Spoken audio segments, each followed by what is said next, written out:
Namin? Oh, sige. Hindi. Good day everyone po, no?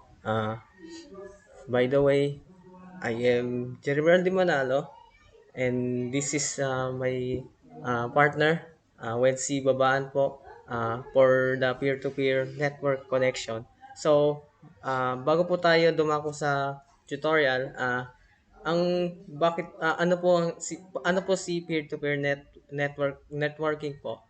It is parang ano po siya, yung distribution ng files between the client and the server po, para in case na yung magkaroon ng sharing po, no, whether gamitan po siya ng router or wireless na po through sa network na pares po namin kinokonekan. Yun po yung purpose po nun, to uh, to share or to distribute and to collaborate the files at na pares yung you want to share, no. So yun po yung ano nun. So tayo po ay dumako na po sa ayun po tutorial po, no. So bago po yan is uh, let's check po natin yung ating yung IP address po natin. So through typing config or yan, para makita po kung ano po yung IP address po natin, yung subnet and the default gateway. So mamaya for the next steps po, no, ay magagamit po natin siya. Then next po is punta tayo sa control panel. Pop up na. Then pagkatapos naman po, dito naman po tayo sa network and internet. So, yan.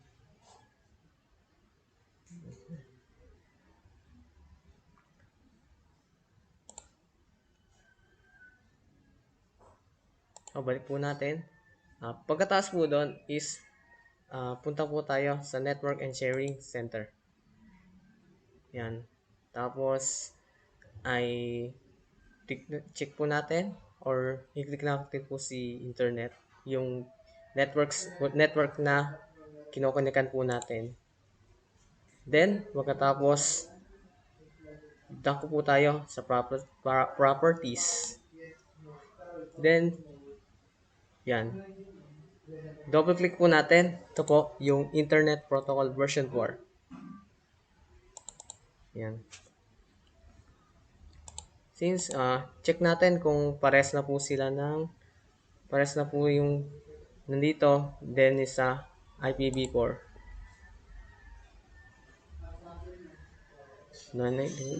Or pwede natin just copy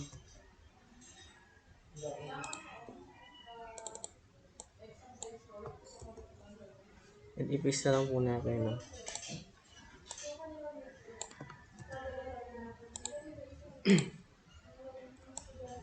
Or pwede naman, mas maganda kung tingnan natin kung may parehas. Then, yun. 192.168.231. 1,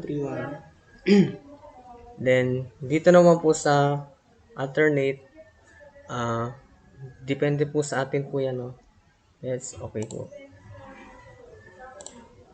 Okay, let's close.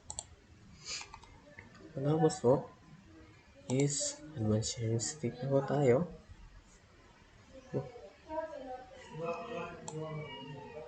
So, make sure, no?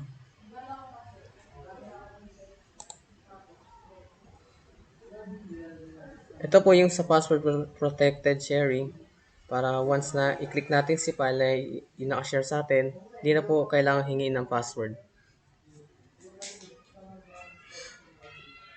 Then, sa files, and so bukahin ng mga files dito. Yan. So,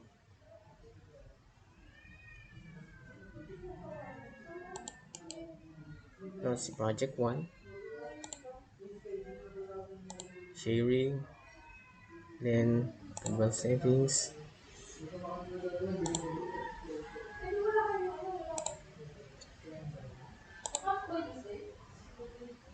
Kung natin, everyone. Okay. Apply natin. Yan. That's na. Okay. Then, share. Okay, ito, everyone.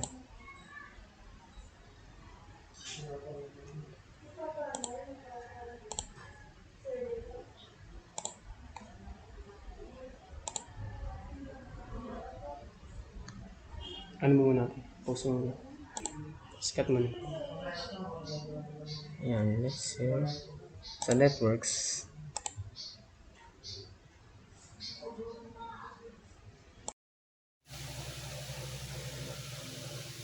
Ito naman po yung sa computer 2, PC 2.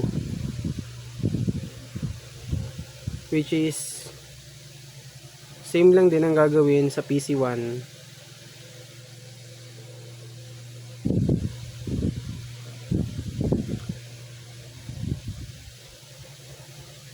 And then same lang din, pupunta rin ng computer panel.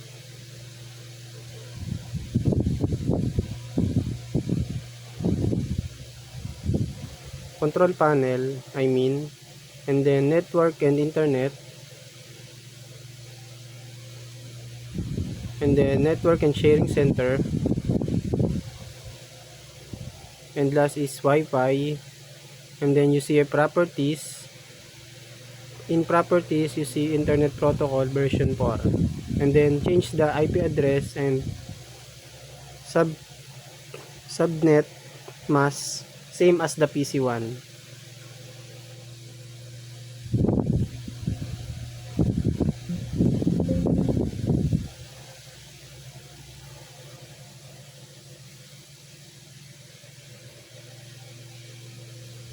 Copy only.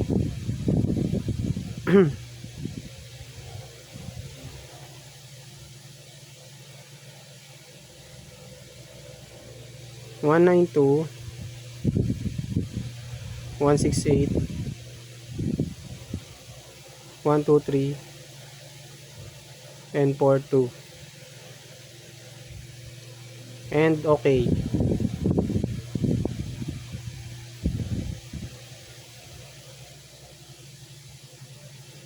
And that's how you do it. The PC1 and PC2 is connected now. You can share different file in PC1 to transfer PC2 and PC2 to PC1.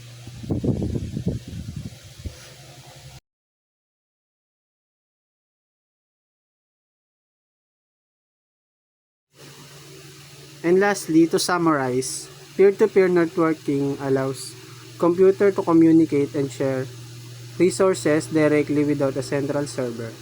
We set up two computers, configure IP addresses, enable networking discovery, created a share folder, and successfully accessed files across the network. Some tips and common issues to remember. Always check that both computers are the same subset, ensure network discovery is enabled, and verify folder permission if sharing doesn't work. And that's all. Thank you for watching this demonstration of peer-to-peer networking.